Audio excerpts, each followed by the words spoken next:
जरा सोचिए, एक ऐसी कहानी जिसे दबाने के लिए दुनिया का सबसे ताकतवर शाही परिवार $500 मिलियन खर्च करने को तैयार हो जाए। नहीं, ये किसी फिल्म की स्क्रिप्ट नहीं है, ये हकीकत है। 1980 में एक सच को छिपाने के लिए शायद इतिहास की सबसे महंगी कोशिश की गई थी। हाँ, आपने सही सुना, $500 मिलियन। आज के हिसाब से देखे तो करीब करीब 4000 करोड़ रुपए। और इतनी बड़ी रकम सिर्फ एक फिल्म को टीवी पर आने से रोकने के लिए। इससे यह साफ पता चलता है कि उस कहानी में कुछ तो ऐसा था जिसे दुनिया से छिपाना बहुत बहुत जरूरी था। तो सवाल यही है कि एक फिल्म को रोकने की कीमत क्या हो सकती है। आज हम 1980 के उसी film death of a princess की कहानी को समझेंगे और जानेंगे कैसे एक शाही परिवार ने एक फिल्म को दबाने के लिए शायद इतिहास का सबसे बड़ा कवर अप ऑपरेशन चलाया था। तो चलिए इस कहानी की शुरुआत करते हैं। इस पूरे कहानी के सेंटर में थी एक 19 साल की लड़की, राजकुमारी मिसाइल बिन फहद। वो उस वक्त के सऊदी किंग खालिद के भाई की पोती थी। कहने को तो उनके पास दुनिया की हर दौलत थी, लेकिन उन्हें वो आज़ादी चाहिए थी जो शायद उन महलों की दीवारी में कैद थी। अपनी आज़ादी की तलाश में मिसाल को पढ़ने के लिए लेबनान भेजा गया और वहीं उन्हें एक खालिद नाम के एक आम लड़के से प्यार हो गया। लेकिन जैसे ही उन्हें वापस सऊदी अरब बुलाया गया, उनका प्यार एक गुनाह बन चुका था। उन्होंने भागने की भी कोशिश की, लेकिन जद्दा एयरपोर्ट पर उन्हें पहचान लिया गया और वो पकड़ी गई।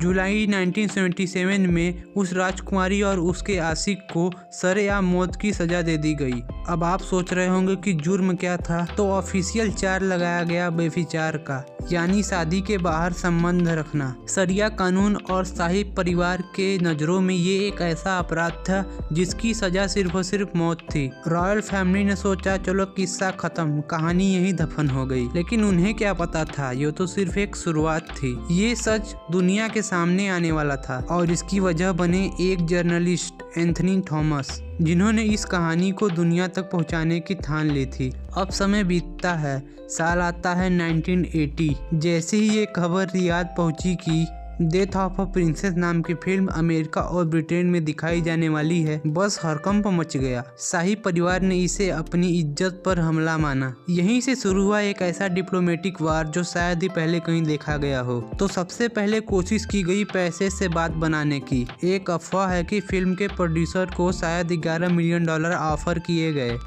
सिर्फ फिल्म और उसके नेगेटिव जलाने के लिए। लेकिन जवाब में मिला नॉट फॉर सेल, और बस इसी इनकार ने जैसे आग में घी का काम कर दिया। और जब पैसा काम नहीं आया तो सऊदी सरकार ने अपनी असली ताकत दिखाना शुरू कर दिया। ब्रिटिश एम्बेसडर को देश से निकाल दिया, रॉयल फैमिली का यूके जाना बैन कर दिया, करोड़ों पाउंड के बिजनेस सौदे कैंसिल कर दिए गए। इतना ही नहीं, सुपरसोनिक कॉन्कॉर्ड फ्लाइट को अपने एयरबेस से उड़ने पर रोक लगाने की धमकी तक दे डाली। और ये प्रेशर सिर्फ सरकारों तक सीमित नहीं था। मोबिल ऑयल जैसी बड़ी बड़ी कंपनियां अखबारों में पूरे पूरे पेज का विज्ञापन दे रही थी कि प्लीज ये फिल्म मत दिखाओ, हमारे सऊदी दोस्तों को बुरा लगेगा। मतलब आप दबाव का लेवल सोच सकते हैं। इतना सब कुछ करने के बाद, करोड़ों डॉलर पानी में बहाने के बाद, आखिर हुआ क्या?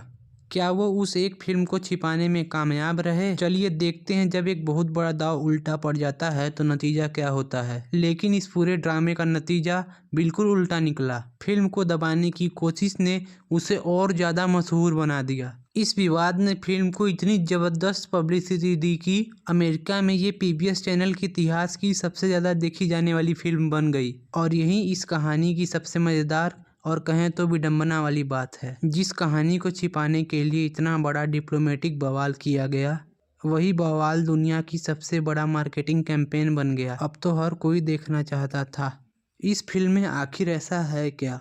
इस तरह की घटना को एक खास नाम दिया गया है, द स्ट्रेसंड इफेक्ट। इसका मतलब सिंपल सा है, जब भी आप किसी जानकारी को छिपाने या सेंसर करने की कोशिश करते हैं ना, तो वो अनजाने में और ज़्यादा फैल जाती है। ठीक वैसा ही जैसा कि इस फिल्म के साथ हुआ। फिल्म तो पूरी दुनिया में देखी गई और सऊदी अरब को भारी डिप्लोमेटिक नुकसान झेलना पड़ा। तो आखिर में हुआ ये, और ये पूरी कहानी आज हमें एक सवाल के सामने लाकर खड़ा कर देती है। आज के इस इंटरनेट के ज़माने में जहाँ हर खबर पलक झपकते ही फैल जाती है, क्या किसी कहानी को सच में मिटाया जा सकता है, या फिर उसे दबाने की हर कोशिश उसे हमेशा हमेशा के लिए जिंदा कर देती है? कमेंट में जरूर बताएं।